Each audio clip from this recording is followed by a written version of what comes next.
नमस्कार। महाराष्ट्र की सियासत में इस वक्त संभाजी और औरंगजेब की जंग फिर से छिड़ गई है। इस बार औरंगजेब पर बुलडोजर से हमला होने वाला है। 16वीं सदी में मुगल वंश के छठे बादशाह औरंगजेब को कभी ये इल्म नहीं होगा कि मौत के बाद भी उसे चैन और सुकून नहीं मिलने वाला है।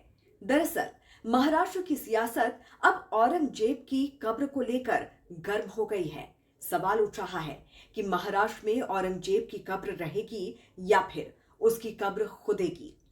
छत्रपति शिवाजी के वंशजों ने राज्य सरकार से ये मांग की थी कि क्रूर शासक औरंगजेब की कब्र को महाराष्ट्र से बाहर कर दिया जाए। तो अब महाराष्ट्र के मुख्यमंत्री देवेंद्र फडणवीस ने औरंगजेब की कब्र को लेकर बड़ा बयान दिया है। उन्होंने कहा कि ये सवाल केवल उनकी सरकार का नहीं बल्कि सभी लोगों का है कि औरंगजेब की कब्र हटाई जानी चाहिए। हालांकि उन्होंने ये भी कहा कि इस मामले में कुछ काम कानून के हिसाब से करना होता है, क्योंकि ये कब्र कांग्रेस के शासनकाल में संरक्षित की गई थी और उस समय से ही भारतीय पुरातत्व सर्वेक्षण यानी कि एएसआई का संरक्षण प्राप्त है। भले ही राज्य सरकार इस मामले में वो कानूनी पेच बता रही है जिसे कांग्रेस सरकार ने अपने शासनकाल में औरंगजेब की कब्र को पुरातात्विक धरोहर की लिस्ट में डालकर फंसा दिया हो, लेकिन विपक्ष का आरोप है कि ये ध्यान बटाने की राजनीति हो रही है, क्योंकि राज्य सरकार जब चाहे तो वो कब्र हटा सकती है। अब आपको बताते हैं कि महाराष्ट्र की राजनीति में औरंगजेब का जिन्न बोतल से कैसे निकला। दरअसल छत्रपति शिवाजी के वीर बेटे संभाजी पर बनी फिल्म छावा बॉक्स ऑफिस में धूम मचा रही है। इस फिल्म ने उस इतिहास को नुमाया किया जो पर्दे में था या फिर किताबों में दफन था कहीं।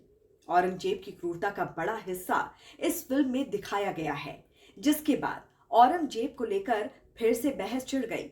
ऐसे क्रूर शासकों के नाम पर प्रतीक चिन्ह देश में क्यों रखे गए हैं? तो वहीं इस दौरान मुंबई में समाजवादी पार्टी के नेता अबू आजमी अचानक से औरंगजेब के समर्थन में कूद पड़े और औरंगजेब की तारीफ में लगभग एक किताब ही लिख दी। इसके बाद सियासत भड़क गई है।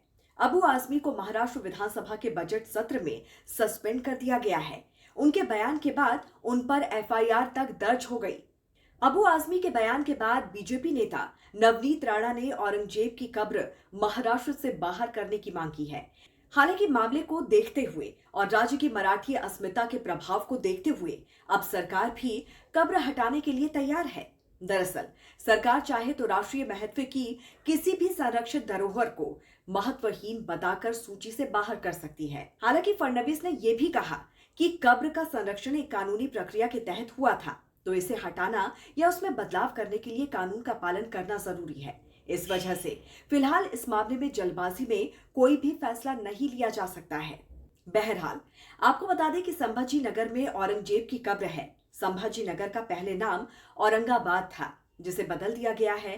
तो ऐसे में औरंगजेब की कब्र का खुदना तय है, क्योंकि जहां एक तरफ कब्र में औरंगजेब है तो उसके नाम पर मराठी अस्मिता की राजनीति समूचे देश में हुंकार भर रही है। ऐसे में हमारा आपसे सवाल ये है कि क्या संभाजी नगर से औरंगजेब की कब्र हटाई जानी चाहिए या नहीं?